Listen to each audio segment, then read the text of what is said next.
नमस्कार, मैं हूं आपके साथ शिवानी लोहिया और आप देख रहे हैं गुरुग्राम प्लस आपका विश्वास। फिलहाल हरियाणा की जो स्थिति है उसके बारे में बात करेंगे। जैसा कि आप सभी जानते हैं कि हरियाणा के ऐलनाबाद में फिलहाल उपचुनाव हैं और उपचुनाव के जो तारीख है, यानी कि जो चुनावों की तारीख है वो 30 अक्टूबर है। 30 अक्टूबर को वोटिंग होगी और फिर ये तय होगा कि आखिर जो ऐलनाबाद का जो सत्ताधारी है वो कौन है। जैसा कि आपको पता है कि अभय चौटाला, इनेलो के अभय चौटाला ने इस्तीफा दे दिया था ऐलनाबाद की सीट से, लेकिन फिर उन्होंने उस पर अपनी किस्मत आजमानी अब शुरू कर दी है और बीजेपी ने भी अपना उम्मीदवार, बीजेपी और जेजेपी दोनों ही सत्ताधारी पार्टियां हैं, दोनों ने अपना उम्मीदवार जो है वो उसके लिए उतार दिया है। वहीं अगर बात करें कांग्रेस की, तो कांग्रेस ने भी अपना उम्मीदवार वहां पर उतार दिया है। जो तिकोनिया मुकाबला है वो फिलहाल वहां पर देखा जा रहा है और अलग अलग पार्टी अलग अलग दावे कर रही है कि वहाँ पे हमारा इस बार जो हम सीट निकालेंगे, ऐलनाबाद की सीट इस बार हमारी है। और इसी के चलते फिलहाल हमारे साथ जो है बीजेपी के एक नेता यहाँ पर हमारे साथ मौजूद है, श्याम सुंदर कारकवाल। उनसे बात करेंगे कि आखिर ऐलनाबाद की सीट का क्या कुछ हाल है। श्याम सुंदर जी, क्या हाल है सीट का ऐलनाबाद की? नमस्कार जी, मैं ऐलनाबाद के लिए बताना चाहूँगा, हम बड़े आश्वस्त हैं ऐलनाबाद को लेकर, क्योंकि इस बार वहाँ पे सभी समुदाय के लोगों का बीजेपी को पूर्ण समर्थन मिल रहा है और वहाँ पे लोगों ने मन बना लिया है कि वो अब चौटाला परिवार से, इनेलो पार्टी से मुक्ति चाहते हैं।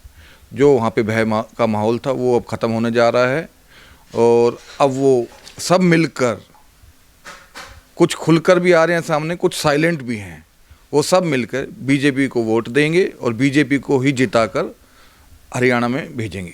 अच्छा, लेकिन मैं ये जानना चाहूँगी कि जिस तरीके से अगर बात करें जातीय समीकरण की अगर बात करें तो वहाँ पर दो जो कैंडिडेट है, यानी कि इनेलो का जो कैंडिडेट है अभय चौटाला, जाट फेस, बात करेंगे पवन बेनीवाल की, जाट फेस, लेकिन आपकी पार्टी ने गोविंद कांडा को जो है मैदान में उतारा है, नॉन जाट फेस। क्या कुछ रणनीति के तहत इनको जो है मैदान में उतारा गया है? नहीं, रणनीति के तहत नहीं, ये तो हमारा कैंडिडेट बहुत साफ सुथरा है और आप देखेंगे उसकी समाज में बड़ी अच्छी छवि है वहाँ पे। और आप वहाँ पे जाके देखें, वो गरीबों के बहुत काम करते हैं, चैरिटेबल बहुत काम किए हैं। 4000 लड़कियों की उन्होंने शादी करवाई है अब तक। और दूसरा क्या है कि वहाँ पे लोग, जो आप कांग्रेस का कैंडिडेट बोलते हो, पहले बीजेपी का था, वो जो बीजेपी से पलटी मार के कांग्रेस में चले गए, उस पर तो लोग ट्रस्ट कर ही नहीं रहे हैं बिल्कुल भी। कैंडिडेट को टिकट दी जिसकी बिल्कुल साफ छवि थी और उसकी बीजेपी में पूर्ण आस्था थी और जिसने वहाँ पे सामाजिक कार्य बहुत कर रखे थे। वहाँ पे जो लोकल पब्लिक है उसमें उनकी बहुत अच्छी छवि थी और वो हमने देखा वहाँ पे, अपना सर्वे में देखा कि उसका, मतलब आपको लगता है कि कहीं ना कहीं गोविंद कांडा का जो चेहरा है वो लोगों के बीच में लोकप्रिय था और इसी की वजह से आपने जो है, आपकी पार्टी ने जो है गोविंद कांडा को टिकट दी? नहीं, लोकप्रिय भी था और उसकी हमारी पार्टी में पूर्ण आस्था थी, इसलिए तो हमने जनता की भावना को रखते हुए और पार्टी हित में उसको अपना दिया, टिकट दिया। यस। अच्छा, अब बात करेंगे उन समीकरणों की जो पहले, अब अभय चौटाला के बारे में बात करेंगे। अभय चौटाला जो है पहले इस्तीफा देते हैं, वापस अब वो खुद ही अपना, मतलब खुद ही उस पर खड़े हो गए हैं, वो खुद ही लड़ रहे हैं, उस पर क्या कहना चाहेंगे? जो इन लोगों को सत्ता की भूख रहती है ना, वो उसके बगैर रह नहीं सकते हैं। ये वो तो सिर्फ पब्लिक में दिखावा करना था कि भाई मैंने इस्तीफा दे दिया। अगर जब उन्होंने इस्तीफा दे दिया था किसान आंदोलन के उसमें, वो कहते हैं, तो फिर अभी क्यों वापस लड़ रहे हैं इलेक्शन? इसलिए ही ना कि वो सत्ता के बगैर रह नहीं सकते।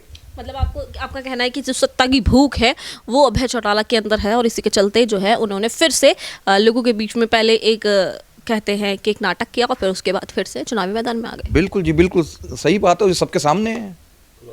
बिल्कुल, इनका कहना है कि क्योंकि अभय चौटाला को सत्ता की भूख है और सत्ता की भूख के कारण पहले उन्होंने नाटक किया कि वो जो है इलाहाबाद में उन्होंने किसानों के समर्थन में इस्तीफा देने का एक नाटक किया और फिर उसके बाद क्योंकि सत्ता की भूख है इसीलिए उन्होंने फिर इलाहाबाद से अब जो है फिर से उम्मीदवारी ली है और उम्मीदवारी लेते हुए अब वो चुनावी मैदान में उतर रहे हैं। अब देखना ये होगा कि इलाहाबाद की जो सीट है फिलहाल उसके समीकरण और कितने बदलते हैं और आखिरी दिन में जब वोटिंग होगी तो ऊंट जो है वो किस करवट बैठता है और कौन सी पार्टी इस बार जो है इलाहाबाद की जो कुर्सी है उस पर अपना हक जमा पाती है। अगर आपको हमारी खबर पसंद आई है तो इस खबर को शेयर करें, हमारे चैनल को सब्सक्राइब करें और सबसे पहले इस हर खबर को आप अपने पास पाएं और कमेंट करके आप ये जरूर बताएं कि इस बार इलाहाबाद की जो सीट है वो किसके हिस्से में आएगी और इस बार जो ये ऊंट है वो किस तरफ बैठेगा। धन्यवाद। गुरुग्राम की हर छोटी बड़ी खबर के लिए YouTube पर सब्सक्राइब करें गुरुग्राम प्लस और Facebook और Instagram पर फॉलो करें और हां बेल आइकन दबाना ना भूलें। आप हमें कॉल और व्हाट्सएप भी कर सकते हैं। हमारा नंबर है 9643107600।